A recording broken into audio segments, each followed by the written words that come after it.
لطالما شكلت أنظمة الدفاع الجوي المتقدمة مثل منظومة S-400 الجزائرية صداعاً حقيقياً للقوى العسكرية الساعية إلى فرض هيمنتها الجوية. واليوم تكشف التقارير عن حقيقة صادمة: فرنسا التي لطالما تباهت بتفوقها العسكري تجد نفسها في موقف حرج بسبب ضعفها في مجال الصواريخ المضادة للرادارات. لكن ما يثير الجدل حقا هو اللجوء الفرنسي إلى التكنولوجيا الإسرائيلية لتعويض هذا النقص في خطوة تحمل أبعادا استراتيجية خطيرة وتحالفات غير متوقعة. فلماذا وصلت فرنسا إلى هذه المرحلة؟ وكيف يمكن أن تؤثر هذه الخطوة على موازين القوى في المنطقة؟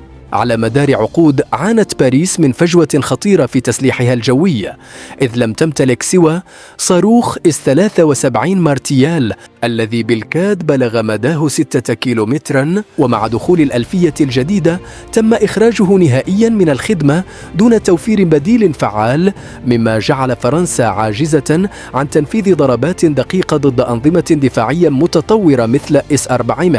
اليوم ومع تصاعد التحديات العسكرية تجد فرنسا نفسها مضطرة للبحث عن حلول خارجية لتعويض هذا القصور، مما يثير تساؤلات خطيرة حول مدى تأثير هذه الاستراتيجية على مكانتها العسكرية، وعن الدور الذي قد تلعبه هذه التقنية الإسرائيلية في تشكيل مستقبل المواجهات الجوية. فهل ستكون هذه الشراكة بداية لعصر جديد من التحالفات غير المتوقعة، أم أنها مجرد محاولة يائسة لسد ثغرة قاتلة؟ فرنسا في مأزق دفاعي، هل تصبح التكنولوجيا الإسرائيلية طوق النجاة؟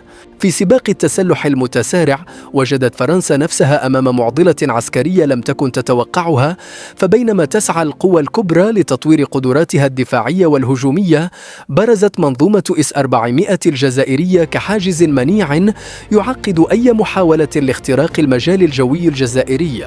وأمام هذا التحدي كان على باريس البحث عن حلول عاجلة لتعويض نقصها الخطير في الصواريخ المضادة للرادارات. وهنا برزت إسرائيل كلاعب رئيسي في المشهد، حيث تمتلك خبرة متقدمة في تطوير هذا النوع من الصواريخ، مما دفع فرنسا إلى التحالف معها بشكل غير مسبوق. وفقاً لتقرير نشره موقع OPEX 360 المتخصص في الشؤون العسكرية، تعمل شركة MBDA الفرنسية منذ فترة على تطوير صاروخ RG-10 المصمم خصيصاً للطائرة المقاتلة رافال AF-5، وهي النسخة المستقبلية التي ستنتمي إلى الجيل الخامس. لكن الصدمة الكبرى تكمن في أن هذا المشروع لن يكتمل قبل عام 2035، مما يعني أن فرنسا لا تزال عاجزة عن مواجهة الدفاعات الجوية الحديثة مثل S-400 في الوقت الراهن. وأمام هذه الفجوة الزمنية الحرجة لم يكن أمام باريس خيار سوى اللجوء إلى إسرائيل، حيث تم توقيع بروتوكولات تعاون عسكري تتيح لفرنسا استخدام الصواريخ الإسرائيلية المتطورة في عملياتها الخاصة. لكن المفاجأة الكبرى لم تكن فقط في التعاون العسكري، بل في أن الإمارات دخلت على الخط، حيث كشفت التقارير عن تمويل إماراتي ضخم بلغ مؤخرا 41 مليون دولار لدعم تطوير الصاروخ الفرنسي الجديد، في خطوة تثير تساؤلات حول الأبعاد الخفية لهذا التحالف العسكري المتنامي. لا شك أن الهدف الرئيسي لهذا التحالف العسكري هو إيجاد سلاح قادر على اختراق الدفاعات الجوية المتقدمة. فصواريخ S-400 الروسية ليست مجرد منظومة اعتيادية، بل هي واحدة من أقوى أنظمة الدفاع الجوي في العالم، حيث صممت خصيصاً لإسقاط الطائرات الشبحية مثل طائرة F-35، مما جعلها تهديداً مباشراً لكل من فرنسا وإسرائيل.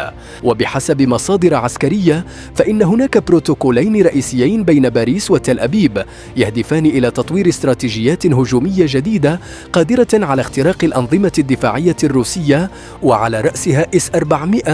والمثير للجدل أن هذا التعاون لم يقتصر على الجانب التكنولوجي، بل امتد إلى تبادل تكتيكات عسكرية متقدمة، مما يعني أن فرنسا تعتمد بشكل متزايد على الخبرات الإسرائيلية لتعويض عجزها العسكري. في ظل هذه التطورات يواجه الجيش الفرنسي مأزقا استراتيجيا معقدا، فمن ناحية تحتاج باريس إلى تطوير قدراتها الدفاعية والهجومية لمواكبة التطورات العسكرية المتسارعة، ومن ناحية أخرى فإن غياب الحلول المحلية جعلها تعتمد بشكل شبه كامل على التكنولوجيا الإسرائيلية، مما يثير تساؤلات حول مدى استقلاليتها العسكرية في المستقبل القريب. وبينما تسعى فرنسا جاهداً لتطوير جيل جديد من الصواريخ المتقدمة، تشير التقديرات إلى أن تحقيق هذا الهدف لن يكون ممكناً قبل أكثر من عقد من الزمن، مما يعني أنها ستظل مضطرة للاعتماد على الحلفاء لتعويض هذا النقص الحاد. بالنظر إلى المعطيات يبدو أن إسرائيل هي المستفيد الأكبر من هذا التعاون، فإلى جانب بيع التكنولوجيا العسكرية لفرنسا، فإن هذا التحالف يمنحها فرصة لتعزيز نفوذها العسكري والاستراتيجي، خاصة أنها ترى في منظومة S-400 تهديدا مباشرا، حيث يمكنها إسقاط الطائرات الشبحية الإسرائيلية بسهولة. وبالتالي فإن تل أبيب تسعى بكل قوة إلى إيجاد حلول تقنية قادرة على تحييد هذه المنظومة الروسية، حتى لو كان ذلك من خلال تعاون عسكري غير متوقع مع باريس. في ظل هذا السباق العسكري المحموم، يبدو أن الجزائر باتت تمتلك ورقة استراتيجية رابحة، فامتلاكها لمنظومة S-400 وضعها في موقع قوة وجعلها عقبة كبرى أمام أي قوة جوية تحاول اختراق أجوائها. ومن هنا تدرك باريس وتل أبيب أن أي مواجهة مباشرة مع هذه المنظومة الروسية المتطورة دون التخطيط الجيد قد تؤدي إلى فشل ذريع، كما حدث مع تجارب صاروخ S-73 الذي فشل في تحقيق أي نجاح يذكر ضد الدفاعات الروسية. وبينما تسابق فرنسا الزمن لتطوير صواريخ جديدة أكثر تطوراً، فإن التحديات المالية والتكنولوجية تظل عقبة أمام تحقيق هذا الهدف في المستقبل القريب. ومن جهة أخرى فإن إسرائيل لا تراهن فقط على التكنولوجيا، بل تسعى أيضاً إلى تنفيذ عمليات عسكرية مشتركة مع فرنسا تستهدف تحسين قدراتهما الهجومية ضد الأنظمة الدفاعية الروسية المنتشرة في المنطقة. ما يجري اليوم ليس مجرد سباق تسلح تقليدي، بل هو معركة تكنولوجية شرسة تهدف إلى تحقيق تفوق نوعي في مواجهة أنظمة الدفاع الجوي الحديثة. ومع تعقد المشهد العسكري يظل السؤال الأهم: هل ستتمكن فرنسا وإسرائيل من إيجاد الحلول التقنية التي تتيح لهما اختراق الدفاعات الجوية الجزائرية خلال السنوات المقبلة، أم أن التأخير في تطوير الصواريخ الجديدة سيجعل هذا الهدف بعيد المنال حتى عام 2035؟ من الواضح أن السنوات العشر القادمة ستكون حاسمة في تحديد ملامح هذا الصراع العسكري. فبينما تسعى فرنسا وإسرائيل لتجاوز التحديات التقنية، تستمر الجزائر في تعزيز دفاعاتها الجوية، مما يجعل المواجهة بين الطرفين أشبه بلعبة شطرنج عسكرية معقدة. وفي عالم تتغير فيه موازين القوى باستمرار، يبقى السباق مفتوحا على جميع الاحتمالات. فهل ستنجح باريس في تجاوز عجزها الدفاعي، أم أن الوقت ليس في صالحها؟